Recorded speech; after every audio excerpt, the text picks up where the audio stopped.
बिस्मिल्लाहिर्रहमानिर्रहीम। नाज़रीन अस्सलाम वालेकुम। आप देख रहे हैं CNN top news. CNN top news में सबसे पहली खबर कि पीटीआई का काफिला लाहौर पहुंच गया, पुलिस की गिरफ्तारियां शुरू कर दी। तहरीक इंसाफ का आइंदा एहतजाजी तहरीक लाए अमल का मामला। तहरीक इंसाफ का काफिला लाहौर पहुंच चुका है। काफिले की क़यादत पीटीआई चेयरमैन बैरिस्टर गौहर और वजीर आला KP के अली मीन गंडापुर कर रहे हैं और काफिले की मरकजी क़यादत पंजाब और KPK के अरकान कौमी व सूबाई असम्बली उसमें शरीक है।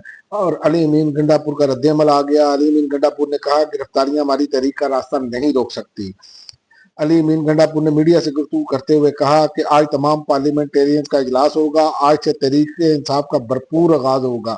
अली अमीन गंडापुर ने कहा कि बानी पीटीआई के बेटे इलेक्शन नहीं बल्कि अपने वालिद को मिलने आ रहे हैं और खैबर पख्तूनख्वा में तब्दीली तरजीह, बूटों के हजूर बैठकर हुकूमत नहीं मांगेंगे मौलाना फजल रहमान।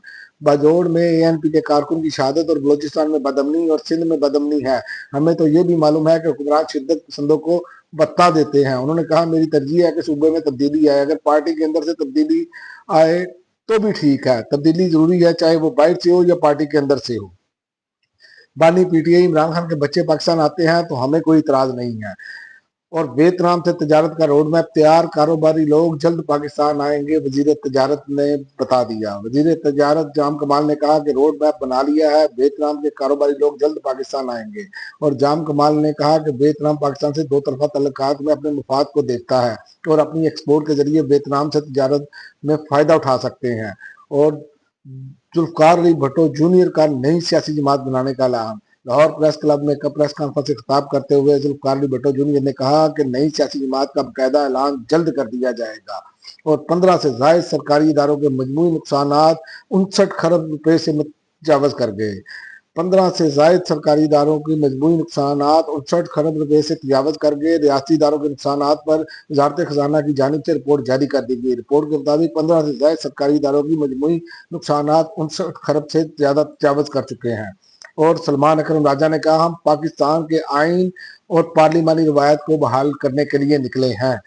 और कतर में अमरीकी हमलों पर हमला मामूली वाकया नहीं था, दोबारा मुमकिन है, आयतुल्लाह अली खामनाई। ईरान के सुप्रीम लीडर आयतुल्लाह अली खामनाई ने मजीद कहा कि अमरीकी एडो तक पहुंचने की सलाहियत रखते हैं। दूसरी जानिब ईरानी वजीर खारजा अब्बास अरागची ने कहा कि अमरीका गलतियों का अजाला करे तो मुज़ाकरात दोबारा शुरू हो सकते हैं। और अमरीका में गैर कानूनी तारकीन वतन के लिए गिर्द घेरा तंग, वफाकी इमदादी प्रोग्राम मुअत्तल। अमरीकी मीडिया के मुताबिक ट्रंप इंतजामिया ने गैर कानूनी तारकीन के लिए 15 से जायद वफाकी इमदादी प्रोग्राम बंद करने का ऐलान कर दिया।